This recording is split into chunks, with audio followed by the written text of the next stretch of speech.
Many years pass. With the power of the diamond, King Cleotos wages war against other kingdoms. But he is lazy.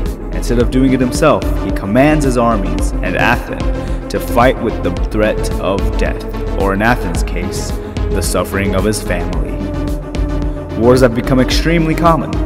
There is at least one every week. These are battles of eternity. Athens has become the war general and leads the Western Knights Regiment.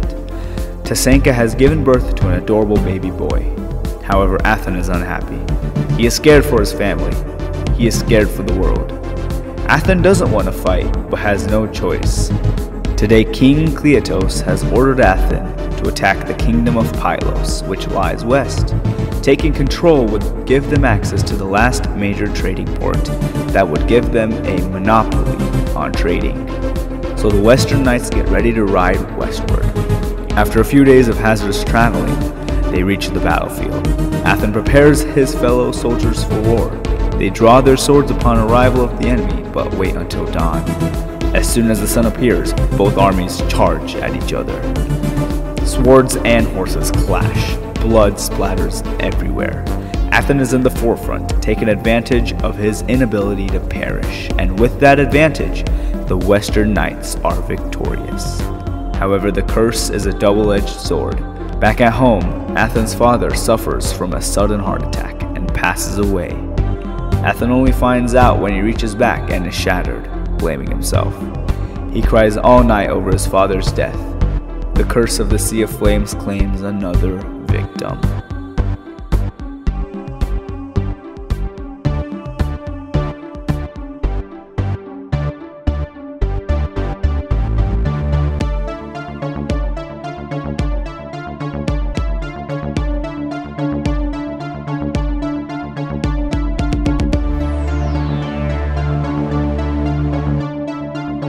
A week passes and Athens finds himself in the middle of yet another massive war.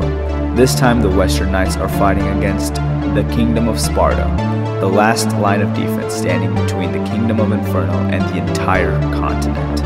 As soon as the sun appears, both sides charge. Athens, being in the front, notices the enemy separating from the middle.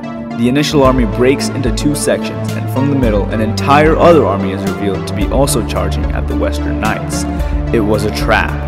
The remaining minor kingdoms all over the continent join together with the Kingdom of Sparta to stop the Kingdom of Inferno. The Western Knights are greatly outnumbered. They stand no chance. Athens realizes this and signals his army to retreat, but it's too late. By that time, the Western Knights are completely surrounded. Swords clash once again. Athens tries his best to use his immortality to protect his soldiers, but there are just too many enemies. The whole day passes, and when the dust settles, Athens is the last soldier left from both sides. He is exhausted and covered in blood. He falls to the ground in tears. Not only does he have survivor's guilt, but he is also regretful for the life he has chosen. He wishes that he had never taken the diamond, that he had never gone to the Sea of Flames, that he had never even been born. And in that very moment, he makes a decision that will alter the course of the future forever. He turns all his regret and guilt into rage and determination. He decides that he must put an end to all this, that he must sneak into the king's personal treasury and steal the diamond. He has lost too much and can't see the world lose too. King Cleotos must be killed.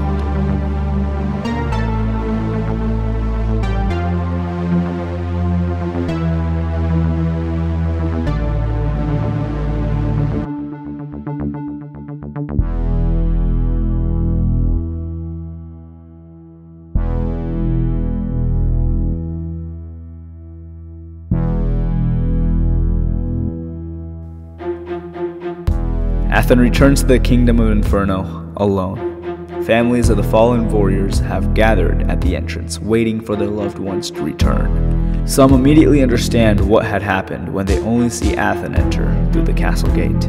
Others are confused and begin asking him where the rest are. Athens avoids eye contact and shakes his head, holding back tears. King Cleotos is also there, but he does not care about the casualties. He instead throws a glorious party to celebrate the conquering of the whole continent. Athens does not attend the party. Rather than gloating about victory, he begins to create a plan to break the curse and end the king's rule. He starts by recruiting more soldiers who also yearn for the king's removal. Luckily for him, no one likes Cleitos, so finding soldiers to join his secret army is very easy. Once he has about 100 men, Athon debriefs everyone on the plan. They call themselves the Warriors of Darkness and have only one motive. They are going to steal the diamond. Later that night, the Warriors of Darkness strike. They split into multiple teams and sneak into the main castle from all directions. Each group has one goal: clear a path for Athon as quickly and quietly as possible. In just under a few minutes, dozens of guards are killed or knocked out, and Athon sneaks in, undetected. Athon cautiously moves through the corridors until he reaches the king's personal treasury, which is completely unguarded at that point. Athon enters the treasury, and in front of him, on a mountain of gold and jewelry, lies the precious diamond. And without any hesitation, Athon grabs it.